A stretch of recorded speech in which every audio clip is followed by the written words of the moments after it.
आज हम लोग पढ़ेंगे महादेवी वर्मा की रचना सोना। एक कहानी है जो कि बहुत ही मनमोहक या मन को मोह लेने वाला कहानी है। एक हिरन की कहानी।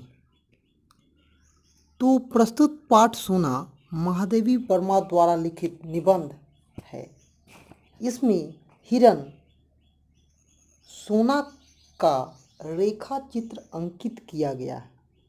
एक बार महादेवी बद्रीनाथ की यात्रा पर गई थी। उनकी अनुपस्थिति में वह बावली सी हो गई थी। कोई मांसलोभी इसे मार न दे, इस डर से माली ने उसे रस्सी में बांध दिया था। एक दिन अपनी बंधी अवस्था से बेखबर सोना ने छलांग लगाई।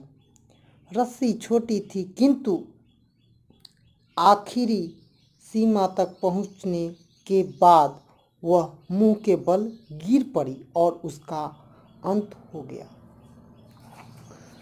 सोना की मौत जानकर लेखिका ने निश्चित किया कि अब वह हिरन नहीं पालेगी। लेकिन विधि का विधान।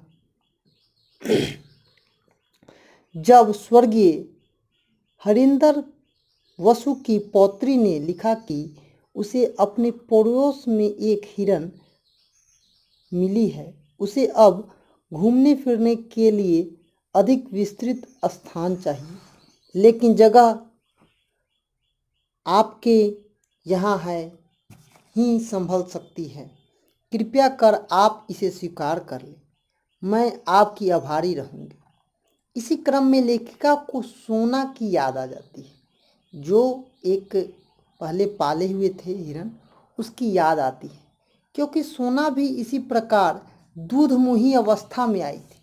दूधमुही मतलब कि दूध पिलाने तक की अवस्था से छोटी। लेकिन समय बीतने के साथ साथ उसका रूप निखरने लगा।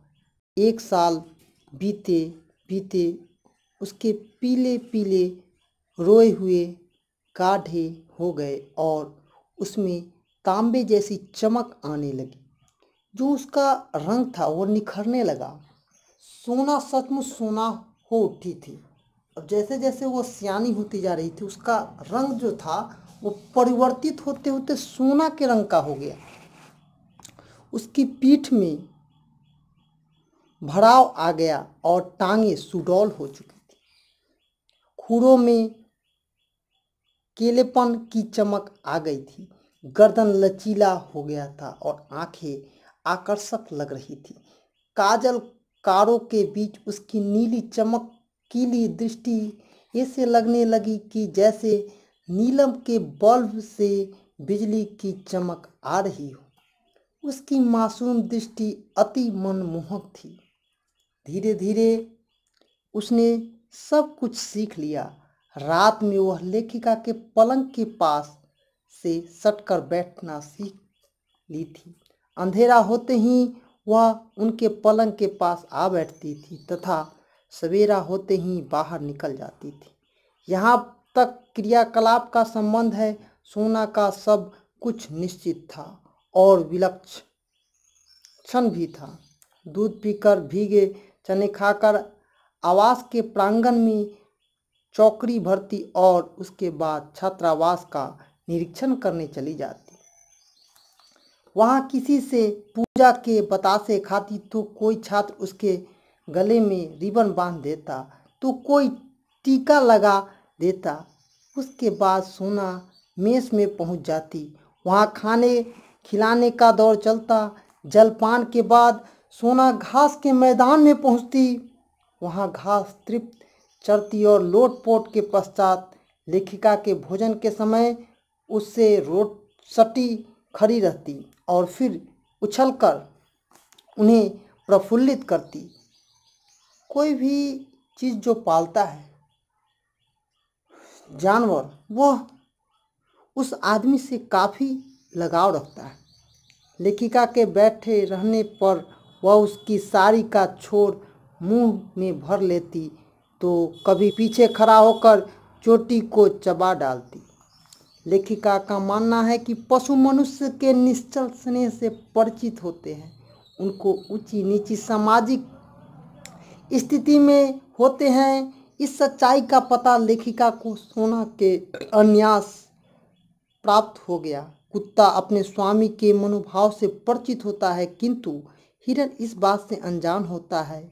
वह अपने पालक की दृष्टि से दृष्टि मिलाकर खड़ा रहता है, वह केवल स्नेह पहचानता है। देखिए, पशु पक्षी जानवर या मनुष्य स्नेह स्नेह होता है, और अगर स्नेह जिस व्यक्ति में नहीं है वह इस दुनिया में रहने लायक योग्य नहीं। इसी बीच फ्लोर के 4 बच्चों को जन्म दिया। फ्लोर अपने बच्चों के संरक्षण में व्यस्त हो गई और सोना अपनी सखी को खोजने लगी।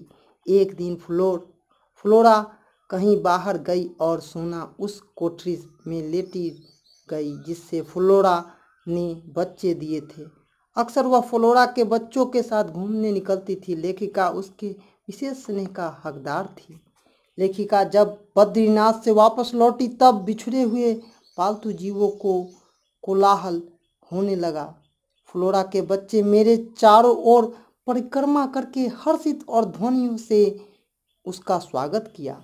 जब सोना के बारे में पूछा तो ज्ञात हुआ कि छात्रावास से सन्नाटे और मेरे अभाव के कारण सोना इतनी बेचैन हो गई थी कि वह लेखिका की खोज में बाहर निकल गई। इसीलिए उसे रस्सी में बांध दिया गया। एक दिन सोना काफ़ी ऊंचाई तक छलांग लगाती। रस्सी में बंधे होने के कारण वह आंधे मुंह गिर गई, फलतः उसकी मौत हो जाती है। यह सुनकर लेखिका ने भविष्य में न हिरण पालने का निश्चय किया और उसने यह निश्चय सदा के लिए किया।